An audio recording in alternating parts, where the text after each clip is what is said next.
करेंगे different type की energy जो किसी लिक्विड के पास होती है, मीनिंग एनर्जी ऑफ लिक्विड हमें डिस्कस करना है।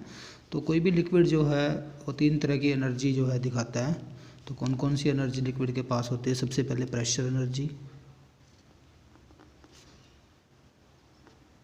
दूसरी हमारे पास होती है पोटेंशियल एनर्जी,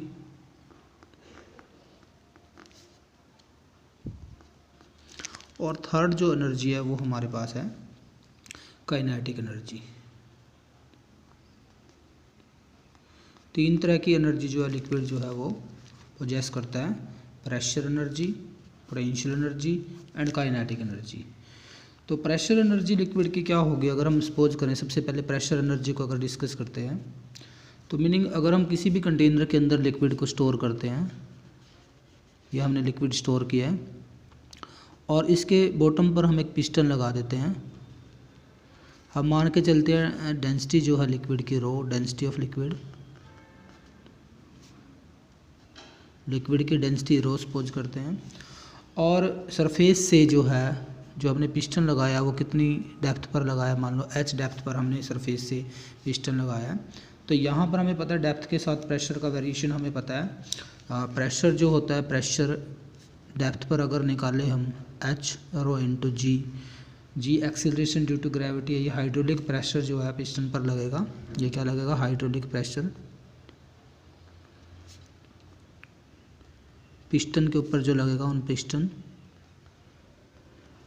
ठीक है। बॉटम पर जो है जो कितने डेप्थ पर लिया हुआ हमने, h डेप्थ पर लिया हुआ, तो यहाँ से प्रेशर लगेगा P, और ये जो पिस्टन है ये पीछे की तरफ मूव कर जाएगा। अगर मैं सपोज करता हूँ, मान लो एरिया ऑफ क्रॉस सेक्शन जो है यहाँ का, ये area of cross section A, और पिस्टन का जो डिस्प्लेसमेंट होता है, स्मॉल डिस्प्लेसमेंट होता है, मान लो x डिस्प्लेसमेंट होता है इसका, तो यहाँ पर कुछ ना कुछ ये जो लिक्विड का वॉल्यूम है इसकी वजह से प्रेशर एक्सर्ट होगा, ठीक है। और उसकी वजह से हम क्या फाइंड आउट कर सकते हैं? फोर्स निकाल सकते हैं, और उसकी हेल्प से हम जो है एनर्जी फाइंड आउट कर सकते हैं, यानी कि प्रेशर वॉल्यूम वर्क डन हमें एक तरह से फाइंड आउट करना है।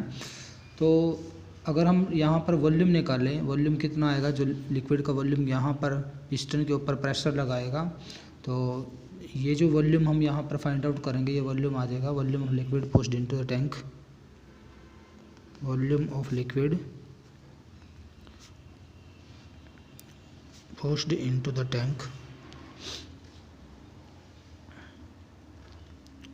तो ये जो टैंक यहाँ पर है इसमें कितना वॉल्यूम जो लिक्विड का पुश होगा वो प्रेशर की वजह से वो निकाल लेंगे हम। तो कितना आएगा? एरिया हमें पता है A, और अगर डिस्प्लेसमेंट पिस्टन का x हुआ तो A इंटू एक्स। अब इसकी डेंसिटी हमें पता है, डेंसिटी से हम मास निकाल सकते हैं, मास of liquid pushed into the tank.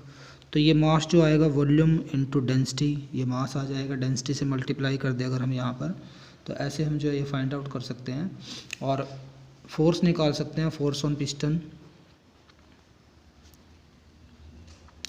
तो पिस्टन पर जो फोर्स लगेगा अगर वो फाइंड आउट करना है तो फोर्स का फॉर्मूला पता है हमें, प्रेशर इंटू एरिया जो होता है, pressure into area,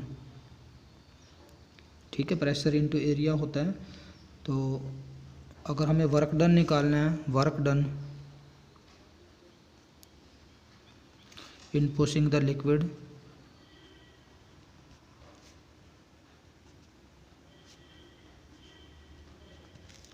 into the tank. देखो हम कौन से टैंक की बात कर रहे हैं, ये जो नीचे बॉटम पर टैंक है इस टैंक की बात कर रहे हैं यहाँ पर। तो अगर वर्क डन निकालना, वर्क डन का एक ही फॉर्मूला होता है, फोर्स इंटू डिस्प्लेसमेंट, डिस्प्लेसमेंट हुआ है x, तो फोर्स इंटू डिस्प्लेसमेंट आ जाएगा। फोर्स की वैल्यू पुट कर देंगे यहाँ से, PAX हो जाएगा। और अगर हम प्रेशर की भी वैल्यू पुट कर देते हैं यहाँ पर, प्रेशर की भी वैल्यू हम यहाँ पुट कर सकते हैं, तो एक तरह से हमारा जो वर्क डन जो आया है PA इंटू एक्स जो है वो हमारा वर्क डन आया है। तो मीनिंग ये जितना वर्क यहाँ पर, ये जो वर्क जो लिक्विड करेगा पिस्टन को पीछे की तरफ मूव करवाने के लिए, प्रेशर की वजह से, प्रेशर P की वजह से ये जो वर्क डन आएगा ये एक तरह की प्रेशर एनर्जी आ जाएगी। क्या आ जाएगी? ये प्रेशर एनर्जी, लिक्विड की प्रेशर एनर्जी आ गई है।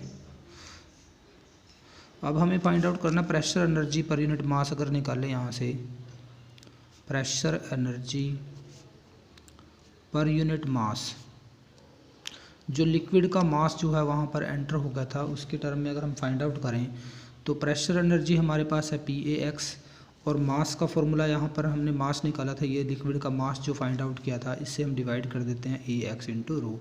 तो AX से AX कैंसिल हो जाएगा, यानी कि pressure energy per unit mass जो आएगा वो प्रेशर डिवाइड बाई डेंसिटी आ जाएगा, जिसका हम फर्दर आगे वाले आर्टिकल में यूज करेंगे। तो pressure energy per unit mass क्या है, pressure divide by density of the liquid. तो सेकंड टाइप हमने एनर्जी का किया, potential energy. Potential energy of liquid. और पोटेंशियल एनर्जी आपको ऑलरेडी पता ही है, पोटेंशियल एनर्जी क्या होती है, पोजीशन की वजह से जो एनर्जी होती है उस एनर्जी को हम बोलते हैं पोटेंशियल। यानी कि अर्थ के सरफेस से ऊपर, अगर मान लो अर्थ के सरफेस, मान लो घर के ऊपर एक टैंक लगा दिया आपने, इस टैंक के अंदर जो वाटर स्टोर होता है, इस वाटर के पास इसकी हाइट की वजह से क्या होती है, एनर्जी, जिसको हम लिखते हैं mgh। तो ये पोटेंशियल एनर्जी आ जाएगी। तो mgh जो है वो क्या होगी, लिक्विड की पोटेंशियल एनर्जी। पोटेंशियल एनर्जी कितनी आई है, mgh। और अगर पोटेंशियल एनर्जी पर यूनिट मास निकालना है हमें, potential energy per unit mass, ये भी हम फाइंड आउट कर सकते हैं, potential energy per unit mass. तो पोटेंशियल एनर्जी को हमें सिर्फ क्या करना है, मास से डिवाइड करना है लिक्विड के। तो ये आ जाएगा G इंटू एच, क्योंकि mgh रखेंगे, m से m कैंसिल हो जाएगा, m से m कैंसिल, क्या बचेगा, G इंटू एच। इसका भी हमें यूज़ करना है पोटेंशियल एनर्जी पर यूनिट मास का, जो कि लिक्विड के अंदर स्टोर हो जाती है। जब लिक्विड को हम किसी हाइट पर स्टोर करते हैं, जैसे डैम के अंदर जो वाटर होता है उसके अंदर कौन सी एनर्जी होती है, पोटेंशियल एनर्जी होती है लिक्विड के पास वहाँ पर। और थर्ड टाइप की जो एनर्जी है, kinetic energy, kinetic energy of liquid. अब काइनेटिक वर्ड से आपको पता है, अगर लिक्विड मोशन में है तो उसके पास जो एनर्जी होगी उस एनर्जी को क्या बोलते हैं, हम काइनेटिक एनर्जी बोलते हैं। और काइनेटिक एनर्जी के लिए हमारे पास फॉर्मूला वही सेम जो हमने अलग केस में किया हुआ है, mv²। सभी केसेज में हम यही करते हैं, काइनेटिक एनर्जी का फॉर्मूला। और काइनेटिक एनर्जी पर यूनिट मास कितनी आएगी, काइनेटिक एनर्जी पर यूनिट मास, वो भी हम फाइंड आउट कर सकते हैं। तो मास से ही डिवाइड करना है, तो kinetic energy divide by mass, तो 1/2 mv² डिवाइड बाई m से m कैंसिल हो जाएगा। तो kinetic energy per unit mass जो आएगा 1/2 v²। तो ये हमारी kinetic energy per unit mass आ गई है। तो तीन तरह की एनर्जी हमने स्टडी किया है यहाँ पर। सबसे पहले प्रेशर एनर्जी, ठीक है, उसके बाद हमने किया है पोटेंशियल एनर्जी, पोटेंशियल एनर्जी, फिर हमने किया है काइनेटिक एनर्जी। और ऐसे हमने क्या निकाला है, potential energy per unit mass निकाला है, P divide by rho, pressure divide by density. फिर हमने potential energy per unit mass निकाला है GH। फिर हमने kinetic energy per unit mass निकाला है 1/2 v²। Now we are going to discuss the most important topic of this chapter, Bernoulli theorem. Bernoulli theorem जो है मोस्ट इम्पोर्टेंट टॉपिक है इस चैप्टर का। इसको हम बर्नौली प्रिंसिपल भी बोल देते हैं कई बार, बर्नौली प्रिंसिपल, जो कि बर्नौली थ्योरम या बर्नौली प्रिंसिपल अगर हम करें, अकॉर्डिंग टू दिस प्रिंसिपल, इस प्रिंसिपल के अकॉर्डिंग जो है, अगर हम लिक्विड कंसीडर करते हैं कोई भी जिसका फ्लो स्ट्रीमलाइन फ्लो होता है, और आइडियल लिक्विड कंसीडर करें, तो उसकी total energy per unit mass जो आएगी वो हमेशा कांस्टेंट रहती है, चाहे area of cross section pipe का कुछ भी हो। तो मीनिंग क्या है, according to this principle, according to this principle या this theorem,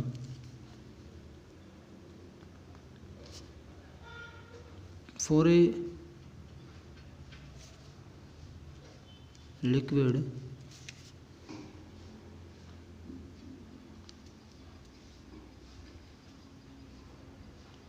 having streamline flow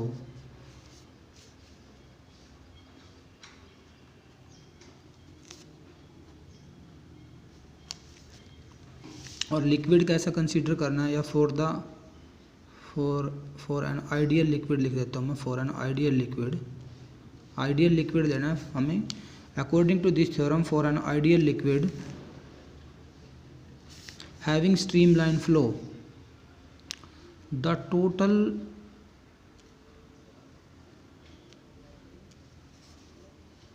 energy of the liquid per unit mass remain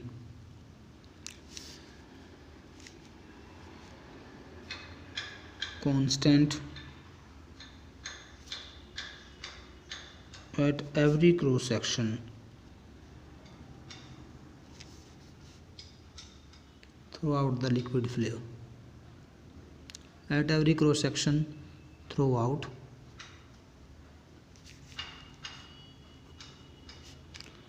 the liquid flow. या हम ये कह सकते भी, अगर हम कोई भी मान लो एक मैं यहाँ पे कंसीडर करता हूँ, ये कोई एक पाइप मैंने कंसीडर की है, ये हमारे पास कोई भी पाइप है जिसके अंदर फ्लो जो है वो स्ट्रीमलाइन फ्लो है लिक्विड का, और अर्थ के सरफेस से मान लो एक एंड हमने इसका ए लिया है और दूसरा एंड ये बी। अगर एंड ए की मैंने हाइट कंसीडर किया h1 एंड बी की हाइट मैं कंसीडर करता हूँ h2। यहाँ पर एरिया ऑफ क्रॉस सेक्शन देखिए ज़्यादा है तो a1 area of cross section और यहाँ पे area of cross section a2 है। मीनिंग इस पाइप में से वाटर फ्लो कर रहा है और वाटर का जो फ्लो है वो कैसा है, स्ट्रीम लाइन फ्लो है। और लिक्विड कैसा लिया हुआ है, वाटर की जगह हम लिक्विड यूज करेंगे, लिक्विड लिया हमने, लिक्विड का है स्ट्रीम लाइन जो है उसका फ्लो है और आइडियल लिक्विड है। ठीक है, तो अब एरिया देखो यहाँ पे पाइप का वेरी कर रहा है, चाहे हम यहाँ पे कंसीडर करें, यहाँ पे कंसीडर करें, मीनिंग अलग अलग जगह पर इसका एरिया क्या है, अलग अलग है। मीनिंग एरिया चाहे कुछ भी हो, तो जो टोटल एनर्जी लिक्विड की आएगी, total energy per unit mass जो निकालेंगे वो हमेशा कांस्टेंट रहेगा, चाहे यहाँ पर इस एंड पर निकाले या बीच में किसी एंड पर यहाँ पर निकाले बीच में, या फिर लास्ट वाले एंड पर हम फाइंड आउट करें, तो उसका जो क्या आएगा, उसका जो टोटल एनर्जी आएगी पर यूनिट मास वो हमेशा क्या रहेगी, कांस्टेंट। तो मीनिंग अगर देखो अभी हमने लास्ट पॉइंट डिस्कस किया था, टोटल एनर्जी हमने लिक्विड की अगर फाइंड आउट करें, टोटल एनर्जी ऑफ लिक्विड क्या आते हैं, टोटल एनर्जी की अगर बात करें, टोटल एनर्जी ऑफ लिक्विड, तो टोटल एनर्जी लिक्विड की तीन तरह की एनर्जी हमने की है, काइनेटिक एनर्जी, पोटेंशियल एनर्जी और तीसरी जो है प्रेशर एनर्जी। ये तीन तरह की एनर्जी हमने डिस्कस की है। ठीक है, kinetic energy, pressure energy and potential energy and pressure energy, इन तीनों को ऐड करें अगर हम तो क्या आएगी, टोटल एनर्जी। और total energy per unit mass अगर निकाले हम, क्या निकाले, total energy per unit mass. तो total energy per unit mass क्या आएगी, kinetic energy per unit mass, potential energy per unit mass और pressure energy per unit mass. यानी कि मास से हम लिक्विड के क्या कर दे, इसको डिवाइड कर दे, तीनों को ऐड करें तो हमारे पास आ जाएगी total energy per unit mass. ये जो टर्म आएगी ये हमारे पास क्या रहेगी, कांस्टेंट रहेगी। या अनदर वे में हम कहें, देखो काइनेटिक एनर्जी पर यूनिट मास हमने निकाला था 1/2v², पोटेंशियल एनर्जी निकाला था gh, और प्रेशर एनर्जी हमने फाइंड आउट किया था प्रेशर डिवाइड बाय डेंसिटी। ये जो तीनों का जो सम आएगा, ये kinetic energy per unit mass, potential energy per unit mass और pressure energy per unit mass, ये हमेशा कांस्टेंट रहेगा। ये हमें प्रूव करना आ सकता है। तो कई बार इस तरह से भी क्वेश्चन आ जाता है, स्टेटमेंट ये मैथमेटिकली देते हैं, प्रूव दिस वन। तो ये क्या है, हमारे पास बर्नौली थ्योरम होती है, तो इसका हमें प्रूव करना है। अब तो प्रूव करने के लिए हमने क्या कंसीडर किया है, एक पाइप कंसीडर किया है जिसमें से एक लिक्विड जो है जिसका फ्लो स्ट्रीम लाइन है, और एंड ए पर अगर हम कंसीडर करें, यहाँ पर वेलोसिटी लिक्विड की v1 और एंड बी पर जो वेलोसिटी है वो v2 है।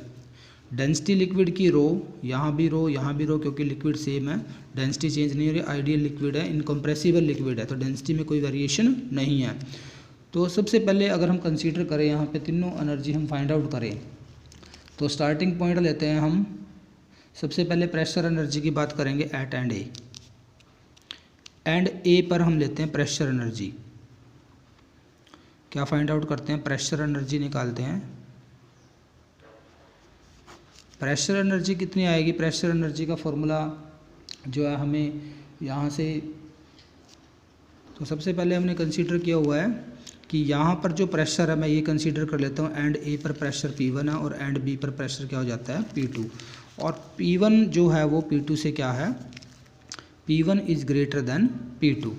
तो एंड ए पर प्रेशर ज़्यादा है, कितना प्रेशर लिया हमने यहाँ पर P1 प्रेशर लिया हुआ है, तो प्रेशर एनर्जी पर यूनिट मास हम यहाँ पर फाइंड आउट कर सकते हैं, लेकिन उससे पहले हम प्रेशर एनर्जी निकाल लेंगे, कितनी आएगी प्रेशर एनर्जी। अगर मैं ये कंसीडर करूँ कि 1 सेकंड में यहाँ से लिक्विड जो है कितना डिस्टेंस ट्रैवल करेगा, V1 × 1 डिस्टेंस ट्रैवल करेगा, तो area of cross section A1 है, तो कितना वॉल्यूम लिक्विड का पाइप के अंदर एंटर करेगा, तो वो भी हम फाइंड आउट कर सकते हैं। हम निकाल सकते हैं यहाँ से वॉल्यूम ऑफ वाटर या liquid entering the pipe at end A in 1 second. 1 second में हम निकाल लेते हैं यहाँ से। सबसे पहले 1 सेकेंड में कितना लिक्विड जो है अंदर जाएगा पाइप के, तो कितना जाएगा, तो हमें यहाँ पर पता है वॉल्यूम निकालना पड़ेगा। सबसे पहले हमें वॉल्यूम कैसे निकलेगा, एरिया ऑफ क्रॉस सेक्शन यहाँ पर A1 है और V1 × 1 इतना डिस्टेंस वे में जो है हम अब यहाँ से फाइंड आउट करेंगे, मास निकाल सकते हैं। 1 सेकंड में कितना मास लिक्विड का एंटर करेगा, mass of liquid entering the pipe at end A, कितना एंटर करेगा, या थ्रो एंड ए लिख सकते हो आप। तो मास के लिए वॉल्यूम इंटू डेंसिटी, तो A1 V1 × रो। तो ये लिक्विड का यहाँ पर हमने मास ही फाइंड आउट कर लिया है। अब देखो, अगर मैं कंसीडर करता हूँ यहाँ पर नेक्स्ट जो हम प्रेशर एनर्जी फाइंड, ये तो लिक्विड का मास आ गया, प्रेशर एनर्जी फाइंड आउट करते हैं। प्रेशर एनर्जी ऑफ लिक्विड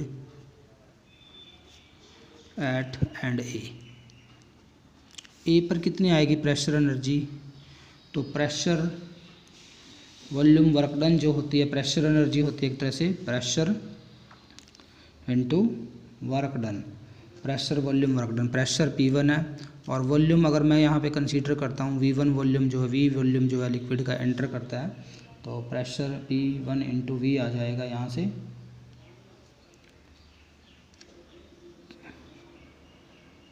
ये जो प्रेशर एनर्जी हम पर सेकंड के हिसाब से फाइंड आउट कर रहे हैं, तो V की वैल्यू यहाँ से पुट कर सकते हैं हम, तो ये आ जाएगा P1 A1 V1, ठीक है, ये वैल्यू हमारे पास आ जाएगी यहाँ से। सिमिलर वे में हम प्रेशर एनर्जी एंड B पर निकाल लेंगे, प्रेशर एनर्जी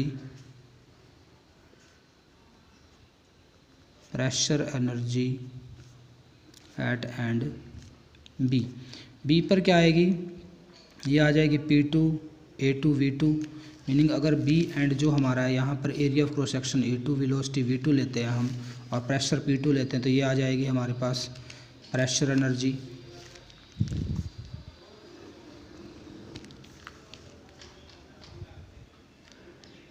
जो अगर डिफरेंस निकाले, difference of potential energy, difference of pressure energy,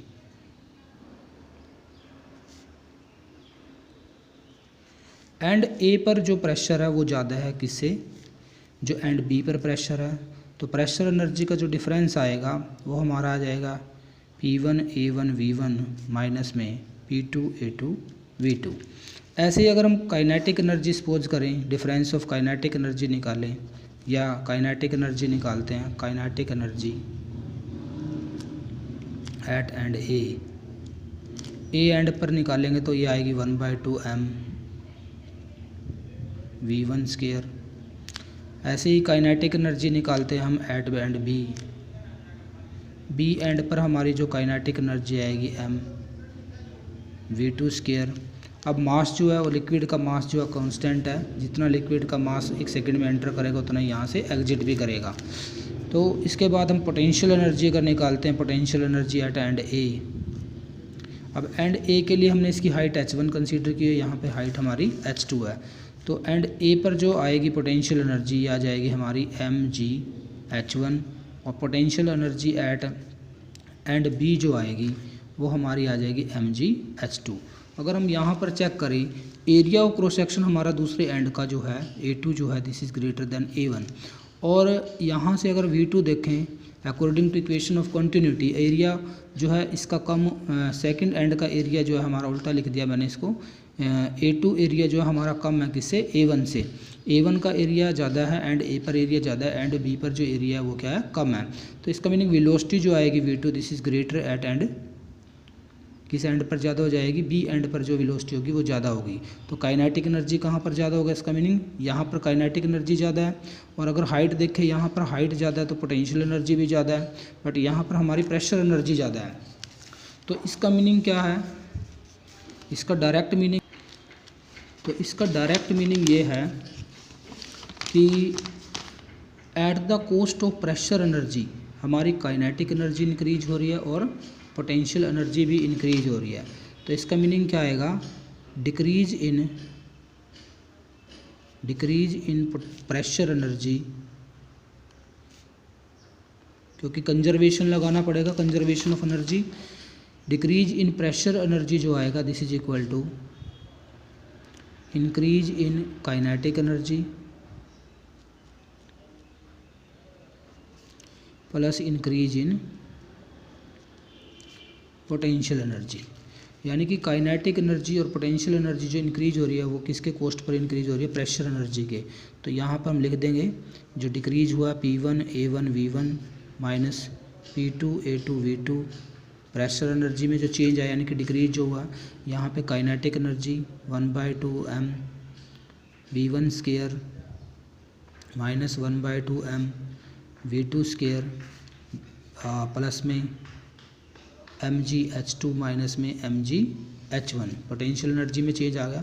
तो 1 वाली टर्म एक तरफ कर लेते हैं हम, P1 A1 V1, और यहाँ से आ जाएगा प्लस में 1/2 m V1 स्क्वायर प्लस में mgh1 this is equal to, दूसरी तरफ जो है हमारा ये टर्म इधर आ जाएगी, पॉजिटिव हो जाएगी, P2 A2 V2 प्लस में 1/2 m V2 स्क्वायर और प्लस में mgh2।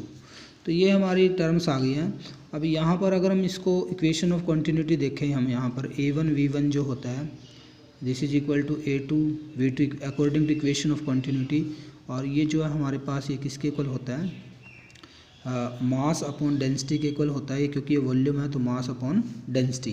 तो ये m डिवाइड बाई रो, हम इसको A1 V1 को पुट कर सकते हैं इसमें। तो यहाँ से हम देखें अगर ये आ जाएगा हमारा P1 divide by rho into में m प्लस में 1/2 m V1 स्क्वायर प्लस में mgh1 this is equal to, ऐसे इधर से भी हम इसको लिख सकते हैं P2 divide by rho into m plus में 1/2 m V2 स्क्वायर प्लस में mgh2। और m अगर हम मास से डिवाइड कर दें, सभी को मास से डिवाइड कर दें दोनों तरफ, तो ये हमारे पास जो आएगी प्रेशर एनर्जी, ये पर यूनिट मास आ जाएगी एट एंड ए।